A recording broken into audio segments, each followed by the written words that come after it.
Bullion Bank dengan regulasi OJK yang sekarang itu dimungkinkan untuk memutar emas yang ada dalam simpanan mereka itu dalam bentuk pembiayaan. Sesungguhnya ini juga memiliki manfaat ya dalam mengurangi ketergantungan kepada dolar Amerika, kemudian juga menawarkan instrumen investasi yang berbasis aset.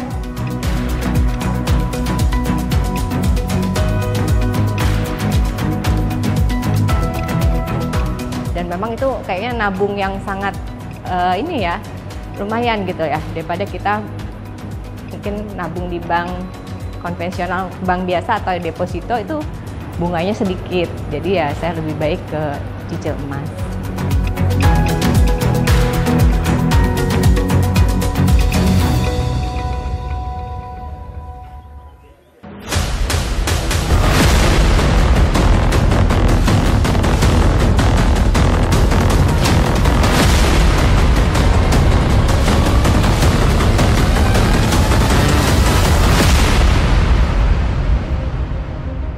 Dengan mengucap Bismillahirrahmanirrahim, pada siang hari ini, hari Rabu 26 Februari 2025, saya Prabowo Subianto, Presiden Republik Indonesia, dengan ini meresmikan layanan Bank Emas, Pegadaian dan Bank Syariah Indonesia. Terima kasih. 2, 1.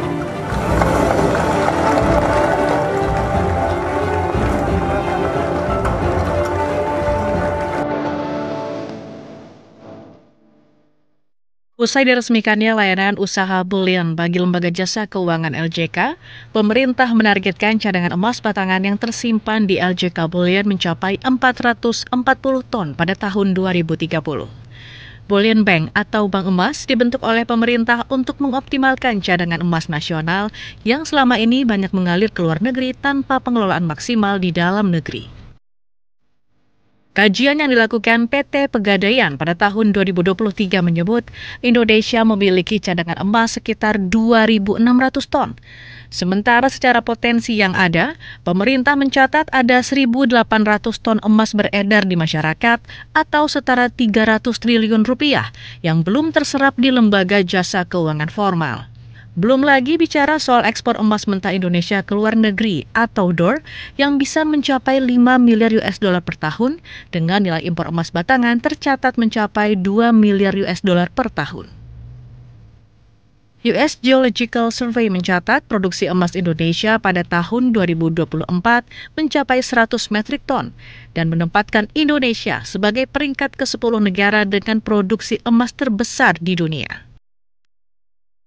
Kehadiran Bank Emas menjadi jembatan penghubung antara produsen penghasil emas di sisi hulu dengan industri perhiasan dan masyarakat di sisi hilir. Kebutuhan akan pembiayaan hingga bahan baku dapat difasilitasi oleh Bank Emas melalui berbagai produk layanan di lembaga jasa keuangan atau Bank Emas seperti simpanan, pembiayaan, perdagangan, hingga penitipan emas.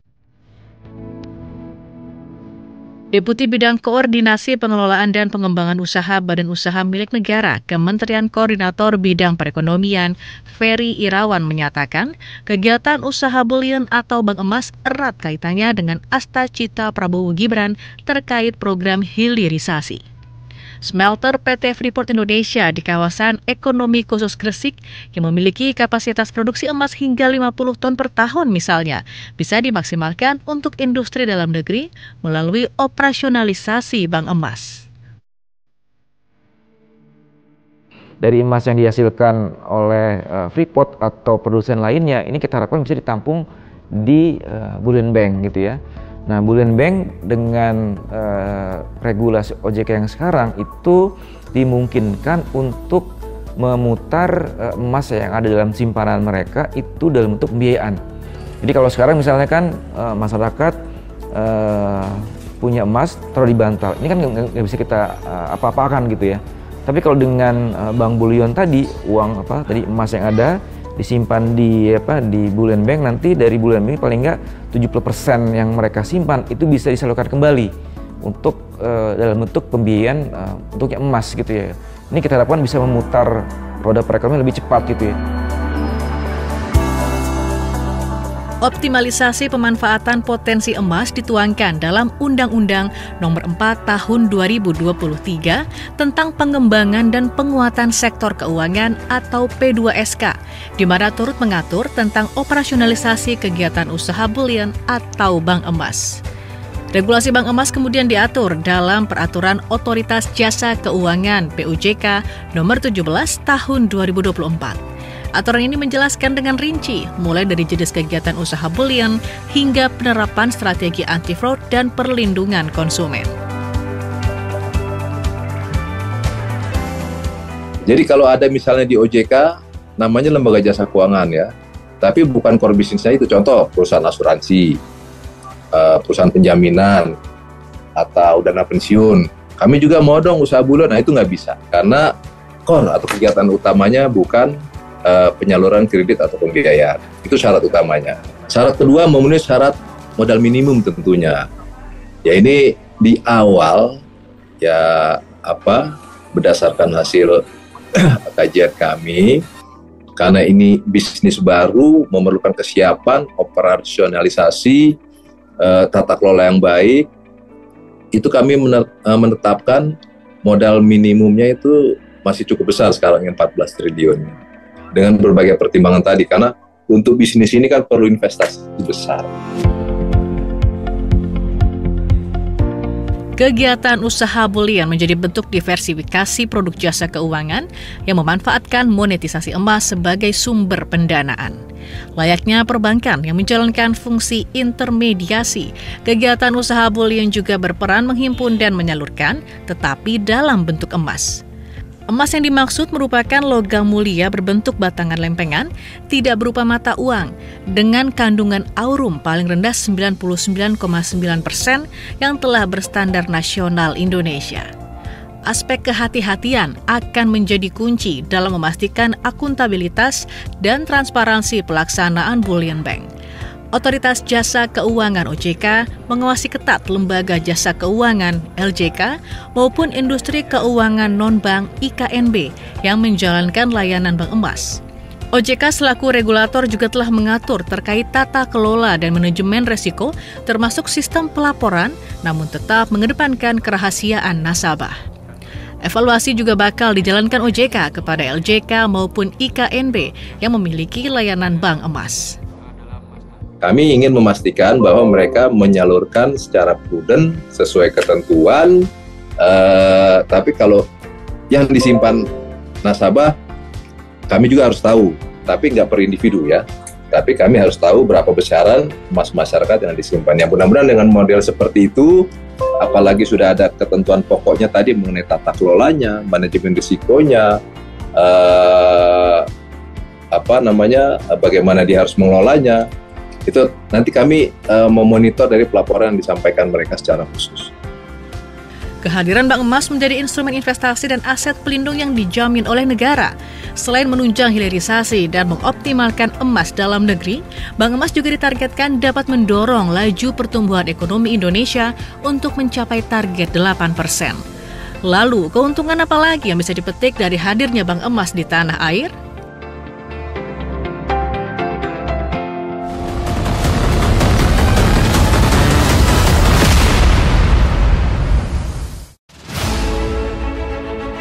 Fasilitas yang Antara punya, sekarang gedungnya ini bagus sekali, jadi layak untuk menjadi tempat pertemuan dan untuk event-event diskusi. Kalau Anda semuanya kepingin membuat berbagai acara-acara dengan tema-tema heritage masa lalu, namun juga at the same time updated dengan dunia kekinian, ini tempat yang bagus.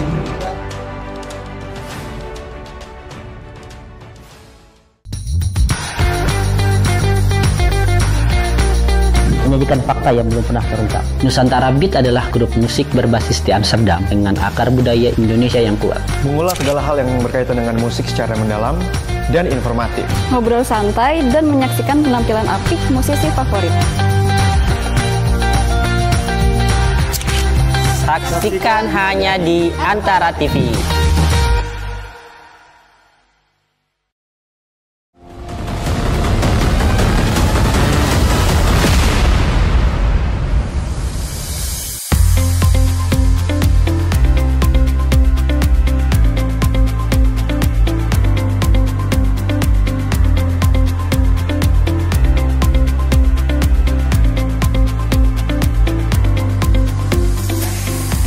Pemerintah menargetkan pertumbuhan ekonomi 8% di tahun 2029.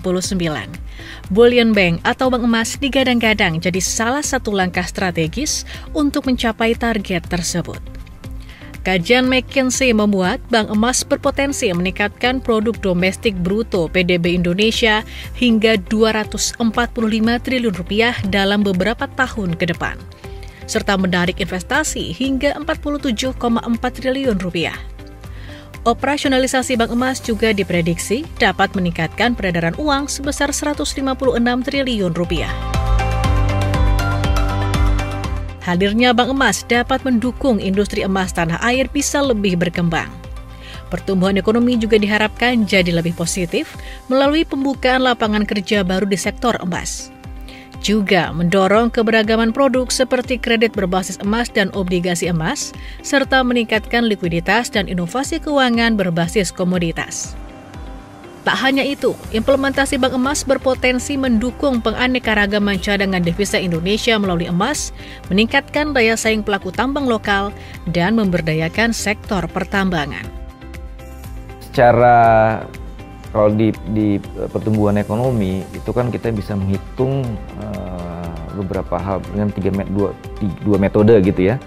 Pertama metode pengeluaran gitu ya, kemudian metode supply side kalau bahasa kita, kemudian nanti untuk mendorong pertumbuhan 8% tadi kita juga butuh pembiayaan, sumber-sumber pembiayaan. Nah tadi seperti saya sampaikan di atas, paling tidak ada 3 hal yang kita bisa kontribusikan dengan pengembangan Bank Bullion ini. Dalam konteks perhitungan PDB, pertama tentu adalah program manufacturing gitu ya, pengembangan sektor industri pengolahan. Dengan apa tadi? Kita memfasilitasi pengembangan atau tindak lanjut dari pendirian smelter. Case yang tadi Freeport gitu ya, mereka sudah memproduksi, ini kan butuh dijual nih, karena bisa berputar gitu ya. Ini bisa ditangkap secara besar oleh Bank Bullion. Itu satu tahapan gitu ya. Yang kedua adalah pengembangan di sektor jasa sendiri. Jadi di sektoral itu di samping industri manufaktur juga ada sektor jasa. Pada April 2024, emas moneter Indonesia tercatat 5,855 miliar US dollar dari total cadangan devisa sebesar 136,218 miliar US dollar atau setara dengan 4,3%. Sedangkan di April 2025, emas moneter Indonesia naik dibanding periode yang sama tahun lalu menjadi 8,351 US dollar atau sama dengan 5,48% dari cadangan devisa Indonesia yang tercatat 152,467 US dollar. Dengan meningkatnya cadangan emas, stabilitas moneter nasional memiliki penyangga yang lebih kuat terhadap gejolak eksternal dan fluktuasi nilai tukar rupiah.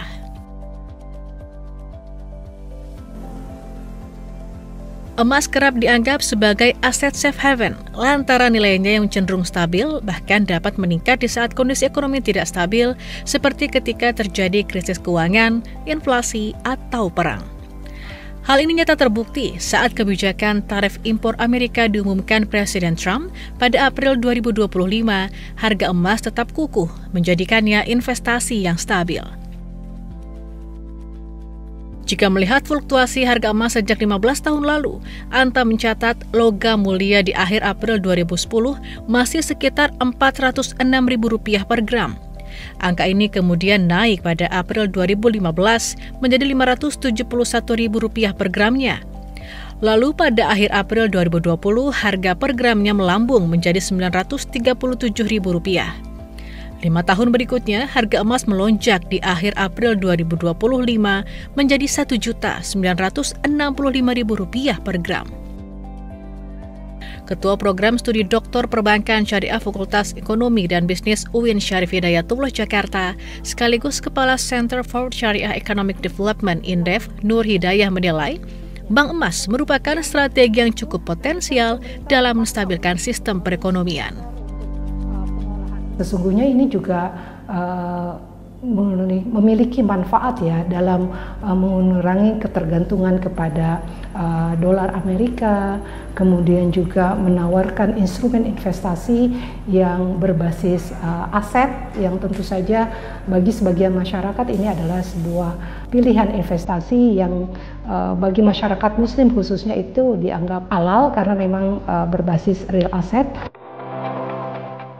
Kegiatan usaha Bullion Bank juga memberikan imbas positif bagi industri perhiasan tanah air melalui akses bahan baku emas berstandar nasional atau SNI maupun London Bullion Market Association (LBMA). Ada 5 manufaktur perhiasan besar dan lebih dari 30.000 manufaktur perhiasan skala kecil dan menengah di Indonesia yang memproduksi lebih dari 65 ton emas per tahun. Bank emas yang dijalankan oleh lembaga keuangan resmi yang telah memperoleh izin Otoritas Jasa Keuangan OJK dapat menyalurkan pinjaman modal kerja emas ataupun layanan skema perdagangan emas sebagai bahan baku. Wakil Ketua Asosiasi Produsen Perhiasan Indonesia (APPI) Arief Budiman mengapresiasi kehadiran Bank Emas di Indonesia.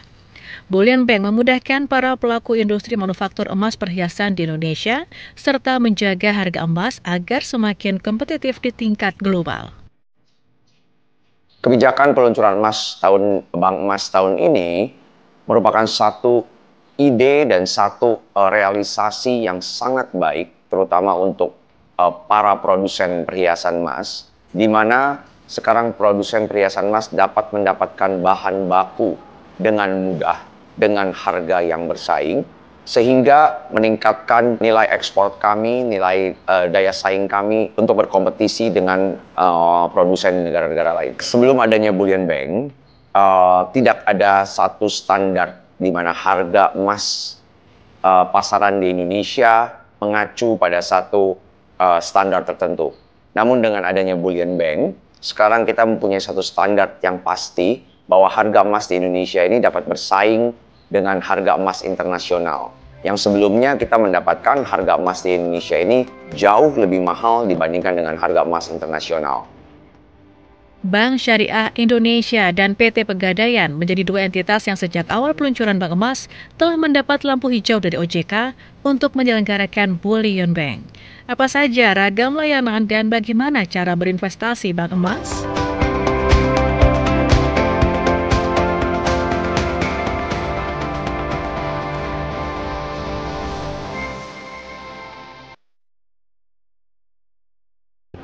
Jadilah yang lebih dulu dalam menerima informasi yang tengah menjadi perbincangan di jagat publik. Kami sajikan dengan narasi dan infografis yang mudah dicerna oleh halayak.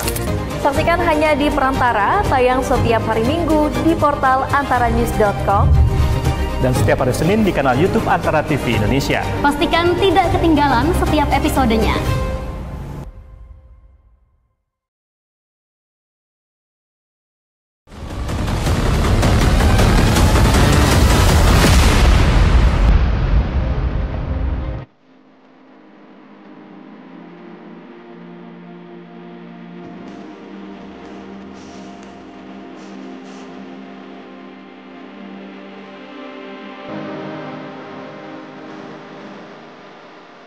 Sejak diluncurkan pada Februari 2025, PT Pegadaian dan Bank Syariah Indonesia telah mendapat restu Otoritas Jasa Keuangan OJK untuk menjalankan kegiatan usaha bullion atau bank emas.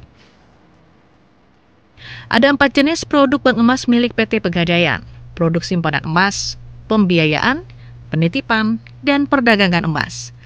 Layanan deposito emas bisa diakses secara daring melalui aplikasi Pegadaian Digital. Sedangkan 3 produk bank emas lainnya dapat diakses dengan mendatangi langsung gerai PT Pegadaian.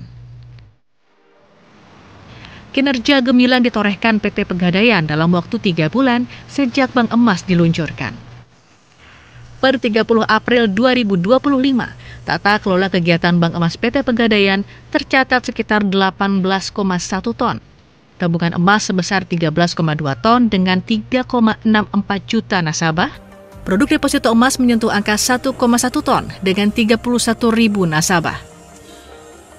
Mengumpulkan 150 kg atau setara 233 miliar rupiah pada layanan pinjaman modal kerja emas, serta produk lainnya seperti perdagangan emas meraup 1,2 ton atau senilai 2 triliun rupiah dan layanan titipan emas korporasi berjumlah 2,9 ton. PT Pegadaian juga tengah mengelola gadai emas yang tercatat mencapai 93 ton emas. Direktur Pemasaran dan Pengembangan Produk PT Pegadaian, Elvi Rofiqotul Hidayah menyatakan bahwa kehadiran Bank Emas tak hanya memberikan dampak positif bagi lembaga keuangan, namun juga bagi masyarakat melalui peningkatan nilai tambah emas, menciptakan diversifikasi instrumen investasi emas, serta peningkatan inklusivitas keuangan. Untuk menjaring lebih banyak nasabah mengakses produk Bank Emas, PT Pegadaian berusaha menciptakan rasa aman dan nyaman melalui berbagai jaminan mutu produk yang ditawarkan. Alhamdulillah Pegadaian ini memberikan yang pertama tentu karena kita mengutamakan ya keamanan dan kenyamanan nasabah atau customer kita. Tentu kita yang pertama vaulting tempat penyimpanan kita ini udah memiliki standar internasional dan grade-nya itu grade 10 dari 14 standar global ya. Kemudian yang kedua, Pegadaian ini sebagai BUMN ini ada pemeriksaan rutin oleh lembaga-lembaga yang berwenang memeriksa di Pegadaian. Ada 4 lembaga yang secara resmi melakukan pemeriksaan, termasuk di dalamnya adalah emas-emas yang disimpan di masyarakat di Pegadaian. Kemudian yang ketiga, kita sudah bekerja sama dengan pihak asuransi, di mana setiap emas yang dititipkan di Pegadaian itu mendapatkan fasilitas asuransi. Sehingga ini adalah jaminan kepada masyarakat untuk percaya kepada Pegadaian bahwa setiap emas yang dititipkan atau dilakukan transaksi di Pegadaian itu ada penjaminnya gitu. Bank Syariah Indonesia (BSI) juga menjadi pelopor lembaga jasa keuangan LJK yang melayani Bank Emas. BSI telah menjalankan 2 jenis layanan Bank Emas, yakni jual beli emas dan penitipan emas. Produk Bank Emas BSI bisa diakses melalui aplikasi perbankan Beyond. Cikal bakal layanan Bank Emas telah dikembangkan oleh BSI dalam setahun terakhir. Akselerasi penjualan produk layanan Bank Emas semakin dikembangkan pasca diluncurkan Presiden Prabowo pada awal tahun 2025. Hingga Mei 2025, total kelolaan emas oleh BSI telah mencapai 18,34 ton. Angka tersebut didapat dari kelolaan produk dari emas sebesar 7,3 ton. Cicil emas 10,2 ton. Ada pula produk BSI iMas yang merupakan bagian dari produk bulian atau bank emas yang membukukan transaksi 830 kg emas. Direktur Penjualan dan Distribusi BSI Anton Soekarna menekankan bahwa aspek keamanan dan kenyamanan nasabah merupakan prioritas yang dibangun oleh BSI sebagai bank syariah yang menjalankan kegiatan usaha bulian atau bank emas. Ya, makanya bank syariah itu harus clear terkait dengan aturan kesyariahannya. Jadi kan kaitannya dengan aman juga kan, aman transaksi, aman syariah juga. Dan juga tentu saja kenyamanan. Nah, aturannya gimana? BSI itu harus mengajukan dulu izin produk ini kepada Dewan Pengawas Syariah kita. Nah, mungkin diizinkan lah. Nah, ketika izin ini keluar, biasanya disertai dengan flow mekanismenya. Contoh misalnya ya, untuk jual beli emas ini disebutkan bahwa BSI harus memiliki dulu emasnya untuk kemudian dijual kepada nasabah. Itu juga bagian dari nyaman dan aman secara syariah, tapi juga aman secara transaksi. Karena apa? Karena setiap pembelian yang dilakukan oleh nasabah kita, maka ada keamanan terkait dengan kepastian barangnya. Karena barang sudah dimiliki oleh BSI.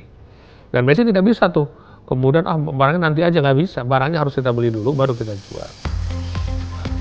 Rasa aman dalam berinvestasi emas telah dirasakan masyarakat. Terbukti dari ramainya gerai penjualan emas PT Pegadaian. Ada Ira Salman misalnya yang telah memutuskan berinvestasi emas sejak 2017. Emas dipilih Ade sebagai instrumen investasi paling aman untuk menjaga nilai uangnya aman dari inflasi. Keuntungan investasi emas juga dirasakan Desi Indriana Hatta, nasabah BSI yang telah merasakan keuntungan berinvestasi emas. Dari setahun terakhir aja emas udah hampir 100% nih, hampir 1 juta nih naiknya Mbak, dari 2024 sampai 2025 ini aja. Kemarin 900-an kan, awal-awal 2024 kan. Nah, sekarang udah 2 juta, bahkan kemarin udah 2.039.000. Soalnya saya ngikutin ini perkembangannya emas. Setiap hari saya liatin kan. Ya gitu sih Mbak. Soalnya buat jaga-jaga uang kita dari inflasi aja sih sebenarnya. Pas lagi ada kebutuhan mendesak, makanya kita beli emas yang kepingan kecil-kecil Mbak. Jadi kan kalau kita ini bisa digadein dikit-dikit kan. Jadi lebih gampang. Dekat rumah juga banyak galeri ininya. Gerainya juga banyak dekat-dekat rumah.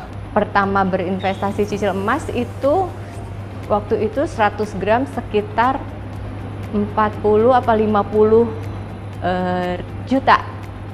Sekarang sudah harganya sekitar 190 juta. Itu masih saya ikutin gitu ya cicil emas itu. Jadi saya lihat kan lumayan itu investasinya ya naik terus gitu. Jarang emas itu saya lihat turun. Jadi ya saya tetap cicil emas ini tetap saya pakai produk ini seterusnya. Dan memang itu kayaknya nabung yang sangat ini ya lumayan gitu ya daripada kita mungkin nabung di bank konvensional, bank biasa atau deposito itu bunganya sedikit. Jadi ya saya lebih baik ke cicil emas. Pemerintah, industri, dan masyarakat bisa menggenggam untung dari kilau investasi emas lewat lahirnya layanan Bank Emas. Bullion seakan menjadi karpet merah era baru investasi dan pengelolaan emas tanah air.